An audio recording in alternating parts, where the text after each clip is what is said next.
Saudara, dalam rangka meningkatkan akses listrik ke seluruh Indonesia, pemerintah melalui Kementerian Energi dan Sumber Daya Mineral atau Kementerian ESDM memberikan bantuan pasang baru listrik secara gratis kepada masyarakat Indonesia yang membutuhkan dan juga memenuhi kriteria atau persyaratan yang berlaku. Lantas bagaimana atau seperti apa kebijakan BPBL ini serta bagaimana target, sasaran, dan sebarannya pada tahun 2023 ini? Kita akan membahasnya selama 30 menit ke depan hanya di Bincang Kita bersama saya Egit Hapsari.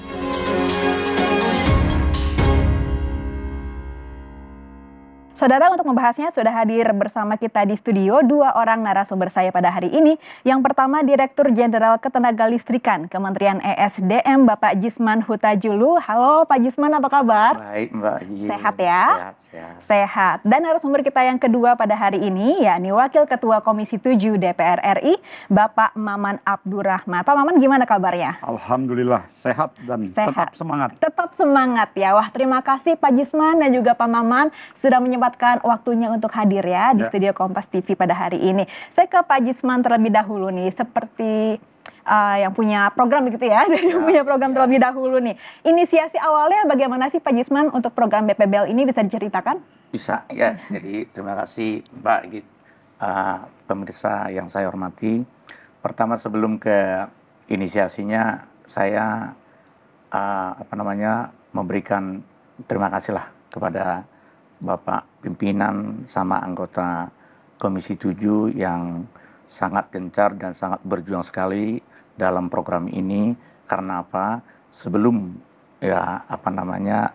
dekade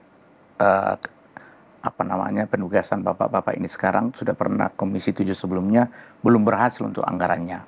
Nah, di dekade di penugasan bapak-bapak Pak Maman sama teman bapak-bapak yang terhormat ini berhasil. Jadi saya mengucapkan terima kasih Pak Maman, sudah berhasil kita laksanakan ini tahun 2022 yang lalu.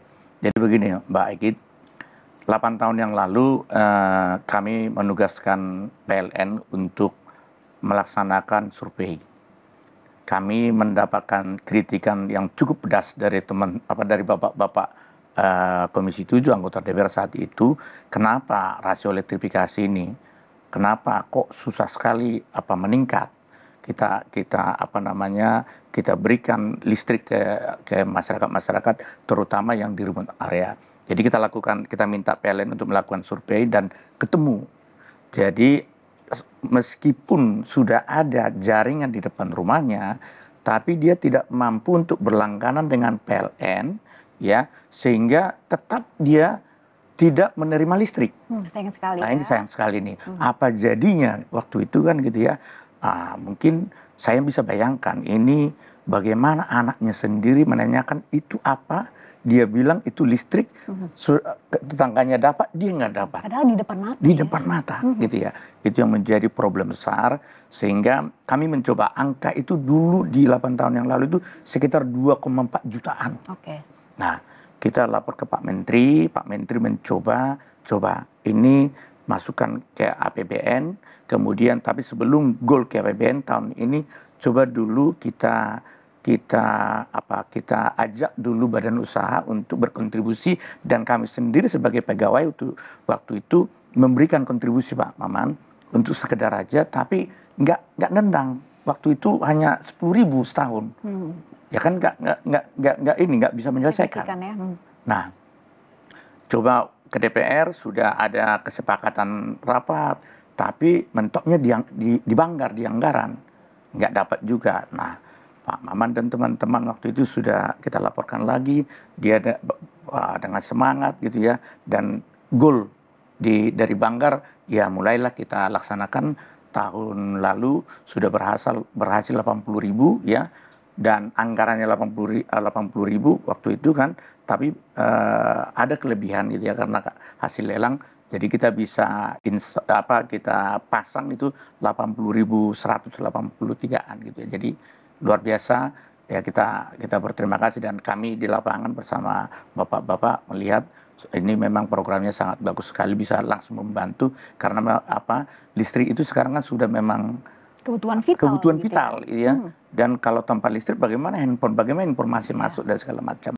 Kira-kira gitu, makanya inisiasinya ini Dan sekali lagi terima kasih Pak Maman sudah berhasilin. Terima kasih Pak. Ini contoh nyata sinergi antara eksekutif dan juga legislatif ya saudara ya. Ya. Nah, dengar-dengar ini tahun 2022 mendulang sukses ya Pak, program BPBL ini. Waktu itu targetnya berapa dan achieve-nya jadi seperti apa Pak? Yang saya bilang tadi 80.000 targetnya. 80.000 ya. Gitu ya. Dan kita berhasil 80.000 lebih.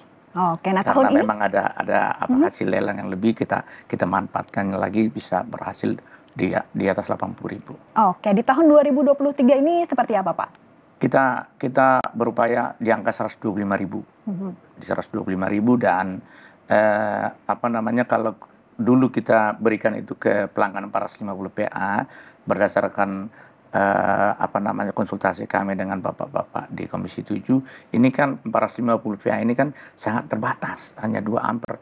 Kita pasang pompa air, jangankan setrikaan, lampu apa TV aja kadang-kadang sudah trip gitu ya, MCB anjlok kita gitu ya. anjlok gitu ya. Bagaimana mau meningkatkan meningkatkan konsumsi, kan kalau listrik itu dipakai lebih baik kan tentu kesejahteraannya juga bisa meningkat. Maka kita putuskan untuk tahun ini kita naikkan 900 PA. Kemudian di saat pertama kali tahun lalu ya, itu kita kasih token itu 20.000, sekarang udah 100.000 berkat usulan-usulan dari bapak-bapak yang terhormat ini luar 5 biasa. kali lipat loh. Terima kasih banyak. Oke, dari Pak Maman mungkin bisa diceritakan waktu itu bagaimana dinamika di DPR sendiri untuk akhirnya meloloskan dan menyukseskan program BPBL ini. Ya, saya tambahkan ya apa yang disampaikan oleh Pak Jisman bahwa ini adalah bagian dari sebuah proses sinergisitas yang positif yang terbangun antara legislatif dengan eksekutif. Dan di mana pada saat kita berdua sudah sepakat, baru kita libatkan teman-teman BUMN, karena dalam hal ini PLN. Perlu dipahami Mbak, bahwa kalau di eksekutif kan hanya satu institusional eksekutif. Tapi kalau di DPR itu kita punya ada multi partai, dan dengan berbagai macam ragam kepentingan dan situasi. Memang semangat dari dulu untuk menganggarkan program BPBL ini sudah waktu dari zaman periode kami. Yang periode yang sebelumnya. Namun karena memang proses komunikasi politik ditambah lagi dengan kebutuhan anggaran segala macam yang memang masih akhirnya barulah berhasil kita realisasikan di era sekarang, dan itu tahun 2022 kemarin, di mana proses pembahasan anggarannya dari tahun 2021. Dan ini semua terjadi karena memang lumayan, kita gini Mbak, kita ini yang Dewan ini kan sering turun ke bawah ya, ke dapil, ke masing-masing, dalam setiap reses segala macam. Aspirasi itu kan macam-macam tuh. Ada aspirasi yang contoh ya, misalkan ini saya ambil contoh loh ya. Kayak di Kalimantan itu, Kalimantan Barat, Kalimantan Tengah, itu harus diketahui desa yang belum terpasang listrik aja ratusan. Itu baru contohnya ini provinsi. Kita baru bicara, ini kita bicara desa loh. Ya. Apalagi kalau bicara rumah. Gitu, desa aja sampai ratusan, kalau rumah berarti bisa sampai ribuan itu. Kali berapa itu Nah, ya? kita kaitkan dengan sila kelima Pancasila kita, keadilan sosial bagi seluruh rakyat Indonesia. Bayangkan hari ini kita bisa berterang-terang ya, di Jakarta, di kota-kota segala macam, di Jawa semua udah pada bisa terang-terang, tapi saudara-saudara kita yang di daerah-daerah yang lain, jangankan di daerah lain, di Pulau Kalimantan, Pulau Sulawesi, Pulau Sumatera, Pulau Papua apalagi, di Jawa pun masih ada. Walaupun memang kalau kita hitung jumlahnya tidak sesignifikan di daerah di luar Jawa. Nah, kondisi situasi ini tentunya dari kita Komisi 7 berkepentingan untuk memastikan bahwa tidak ada masyarakat yang tidak merasakan sila kelima keadilan sosial bagi seluruh rakyat Indonesia. Nah, tadi berdasarkan data dari ini disampaikan Pak Jisman dan temuan kita di lapangan itu luar biasa Mbak. Ini udah ada listriknya nih, udah ada kabel listrik. Tapi di rumahnya nggak ada. Aduh, ironis ya. Akhirnya gimana caranya mereka? Mereka tarik kabel. Jadi mereka tarik kabel sama rumah-rumah sebelahnya mereka itu. Tarik kabel, bayar 20.000 per bulan, 30.000, 50.000. Ini realitas. Ini bukan sesuatu yang gambaran yang sekedar kita ngada-ngada. Nah, dari situlah kita terpanggil. Dan itu rata-rata orang-orang menengah ke bawah memang. Menarik sekali mendengar cerita inisiasi di balik adanya program BPBL ini. Namun kita nanti akan lanjutkan obrolannya di segmen berikutnya. Tetap bersama kami di Bincang Kita.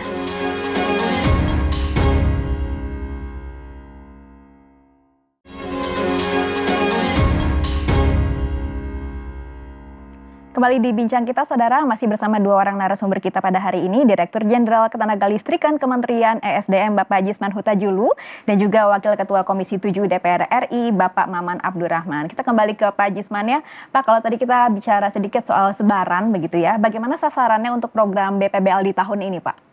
Ya, di tahun ini sasarannya kan begitu listrik pedesaan masuk, jaringan sudah masuk, kita lihat berapa rumah tangga yang memang betul-betul tidak bisa melakukan penyambungan dengan PLN karena ada biayanya, itu yang kita sasar. Jadi ada di daerah ada di data DTKS sama di daerah 3T. Nah, itu nanti berharap ada validasi dari kepala desa nanti dalam pengusulannya. Kemudian sasaran yang kedua memang seperti apa yang disampaikan Pak Maman tadi, sebenarnya dia nggak mampu, tetangganya sudah. Karena mahalnya untuk penyambungan dengan PLN dan ada biaya instalasi yang cukup mahal, dia tarik itu kabel, padahal itu kan nggak aman. Bahaya, karena nggak ada pembatas, nggak ada pengaman. Kedua, saya melihat ya beberapa kali kita wawancara bahwa bisa saja ini memanfaatkan situasi yang punya KWH meter ini. Bayarannya hanya 70.000, ke tetangganya dibebankan 50.000. Udah nggak mampu, lebih besar yang sumbangannya tiap bulan. Padahal pemakaiannya tidak segitu. Itu jadi agak berat memang, sehingga kita kasih penyambungan yang mandiri untuk dia bisa mengelola listriknya dan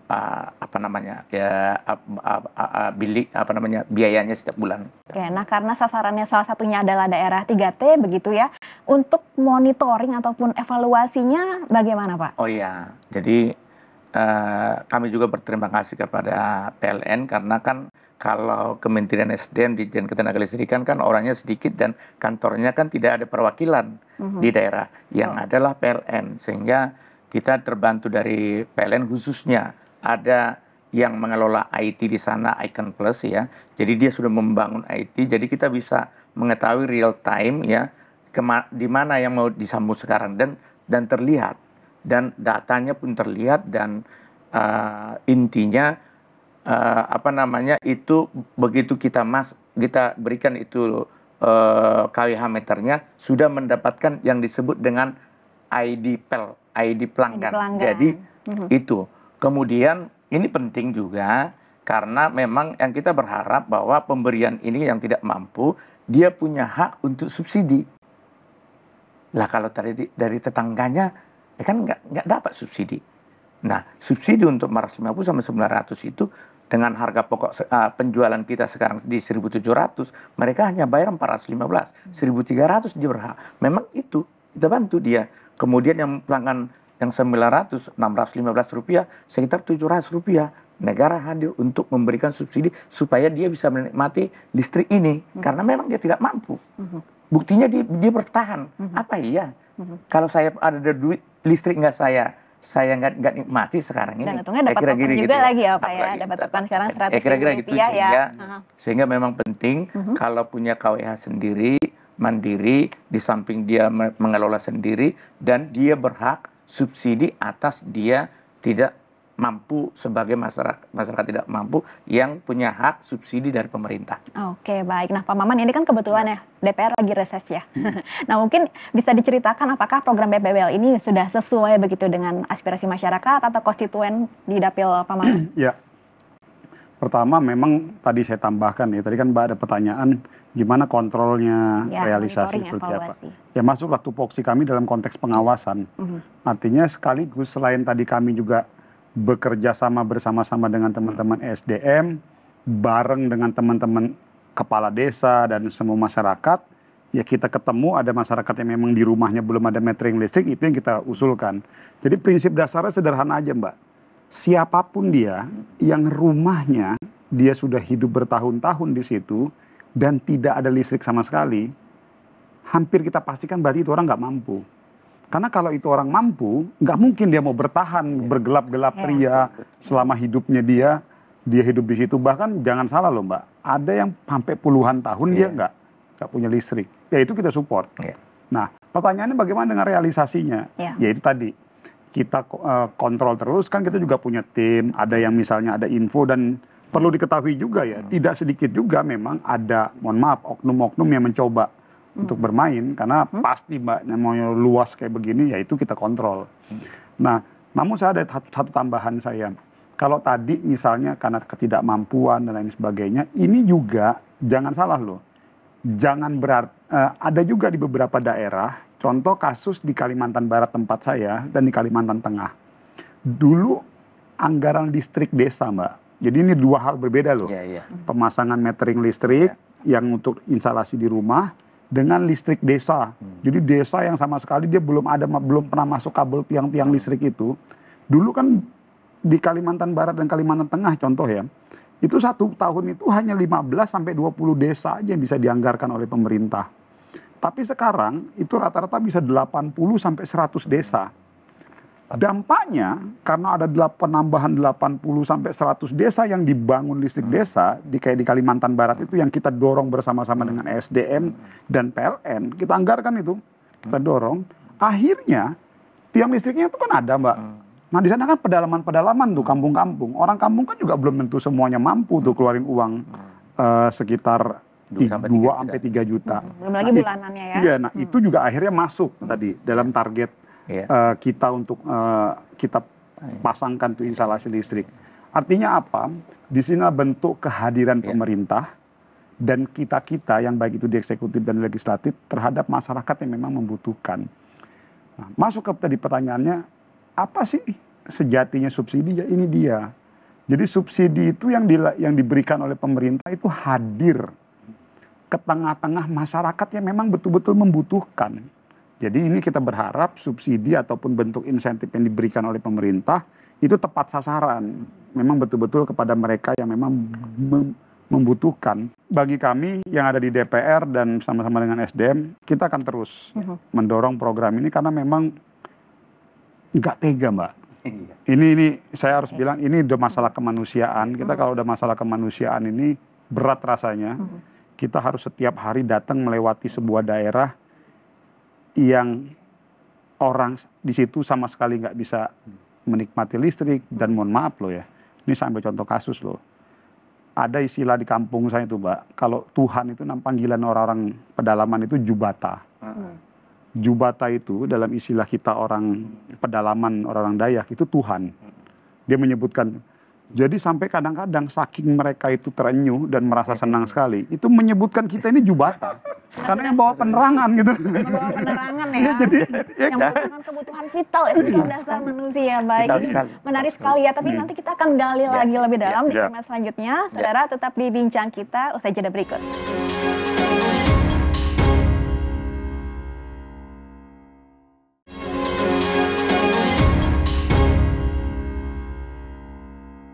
Anda masih menyaksikan Bincang Kita, saudara. Kita akan melanjutkan obrolan mengenai sosialisasi program bantuan pasang baru listrik atau BPBL. Saya ke Pak Jisman. Pak Jisman, ini kan pemerintah sedang shifting juga menuju ke energi terbarukan. Apa ada korelasinya atau ada capaian tertentu di program BPBL untuk menggunakan energi terbarukan, Pak? Ada. Jadi gini, bagaimana kita memperluas akses listrik itu ada 3. Pertama, extend grid. Jadi kalau sudah dekat ke desa itu jaringan PLN kita perpanjang. Yang kedua, tidak jauh ya, tapi penduduk itu hidupnya komunal. Sehingga kita bangun jaringan, listriknya menggunakan energi setempat, energi terbarukan pastinya. Apakah nanti dengan matahari ditambah mungkin nanti ada baterai gitu ya, atau angin gitu ya, atau mungkin ada potensi air kecil yang mikrohidro kita manfaatkan nanti untuk mengisi jaringan yang kita sudah bangun. Yang ketiga adalah kalau dia sangat jauh, dia tidak punya air gitu ya, kan ada tuh yang tinggal hanya 20 orang, 10 orang. Ini bagaimana? 10 rumah tangga gitu ya. Nah, kita upayakan melalui tokohnya atau kepala desanya, jadi kita bangun namanya SPEL di situ, stasiun pengisian energi listrik yang didatangkan dari energi terbarukan ya, yang dari matahari. Kemudian kita berikan ke rumah-rumah itu karena jauh, yang disebut dengan ABDAL. ABDAL itu adalah storage atau penyimpan listrik. Diisi dulu seperti gas, begitu nanti habis dia datang digantikan. Dan tetap dia punya IDPEL, artinya apa? Dia berhak terhadap subsidi. Jadi masih tetap pelanggan PLN. PLN tetap hadir meskipun sangat jauh dan itu belum sepenuhnya seperti yang kita alami, yang kita dapatkan di kota-kota. Baik, terakhir untuk Pak Jisman nih, sebagai pemangku program BPBL ini, apa harapan ke depannya untuk tahun ini Pak? Mungkin bisa harapan ke Pak Maman, mungkin ke masyarakat juga. Ya, khusus untuk Pak Maman, terima kasih Pak Maman sekali lagi dan Bapak Ibu yang ada di Komisi 7 dan kalau boleh kita teruskan Pak sampai kita selesai gitu ya, kalau sudah 100% rakyat itu sudah mendapatkan listrik, kita sudah cukup bergembira, artinya sudah ada loncatan gitu ya, dari tadinya dia nggak mendapat informasi, kan kalau sudah ada listrik kan informasi kan dapat, pengetahuan untuk bisa anak-anak bisa belajar lebih baik, sehingga kami berharap itu tetap dilanjutkan sampai nanti habis gitu ya, selesai seluruh rakyat baik itu di daerah-daerah yang 3T tadi yang di area mendapatkan. Kedua, kami berharap masyarakat yang sudah mendapatkan dijaga, biar bagaimanapun ya gitu ya, dijaga dan kalau ada apa-apa keluhan terhadap listrik, karena PLN setempat sudah ada di sana, tinggal dilaporkan kalau ada gangguan-gangguan. Itu saja, terima kasih. Baik, kalau dari Pak Maman, selain harapan, apa yang bisa ditingkatkan di program BPBL di tahun ini dan tahun berikutnya? Ya gini, saya kasih tambahan, mengaliri listrik, membangun tiang listrik dan lain sebagainya bukan hanya sekedar tadi ya, bahwa ada program atau program kemanusiaan ataupun nilai kemanusiaan, tapi sekaligus juga membangun peradaban, Mbak. Jadi ingat loh, ada rumah yang awalnya nggak ada listrik, kita pasang listrik. Di desa yang awalnya nggak ada listrik, lalu kita buat ada listrik. Ini adalah salah satu kita ingin menunjukkan bahwa di daerah itu ada peningkatan peradaban. Itu yang lebih luasnya lagi. Nah lalu kalau misalnya terkait bagaimana ke depannya, kalau tadi saya bilang sama Pak Jisman, saya ini mungkin salah satu yang galak, Mbak, kalau di Komisi 7 ini. Tujuannya baik, tapi beliau ini udah puas kali kita, kalau kata orang tuh kita gedor-gedor terus begitu. Karena kita berpikir sederhananya, daripada gue dimarahin sama rakyat, mendingan gue marahin Pak Jisman, kan gitu. Jadi nggak apa-apa ya Pak ya. Nah, tapi ini kan konteksnya positif. Ya. Jadi karena artinya program ini pasti harus berlanjut. Karena kita pasti akan kawal dan kita akan jaga. Jadi karena sampai hari ini kita melihat evaluasinya positif, bahwasanya dalam realisasi eksekusinya masih ada kendala-kendala teknis, tapi bagi kita itu minor lah. Bagi kita itu sebatas namanya program baru berjalan sekali, ini mau yang kedua ya tentunya perlu ada evaluasi. Jadi kami melihatnya catatan evaluasinya lebih kepada proses eksekusi, realisasi, pemasangan dan lain sebagainya. Tentunya ya bayangkan kita pasang 80.000 rumah dengan segala dinamika itu kan nggak mudah juga. Jadi bagi kami sih ya tinggal itu saja mungkin yang perlu dirapikan lagi oleh SDM. Namun satu hal kita pastikan bahwa selama masih ada darah tersisa dalam badan kita, ini program harus jalan. Harus jalan terus ya, perjuangan masih panjang ya. Karena ya tadi ada nilai kemanusiaan. Yang kedua, kita ingin membangun civil society yang beradab. Jadi rasanya nggak enak aja, Mbak. Di tengah negara kita yang sudah seperti ini nih, ada ruangan ini aja lampu banyak kali sampai begini. Masa saudara kita di kampung di pedalaman sana itu masih harus merasakan kegelapan dan lain sebagainya. Membangun peradaban dengan energi berkeadilan ya. Baik, terima kasih Pak Maman, terima kasih Pak Jisman sudah berkenan hadir ngobrol, sangat insightful sekali obrolan kita hari ini dan semoga bermanfaat bagi saudara yang menyaksikan. Tidak terasa sudah 30 menit yang menemani Anda dalam bincang kita. Saya Egit Hapsari pamit undur diri, sampai jumpa.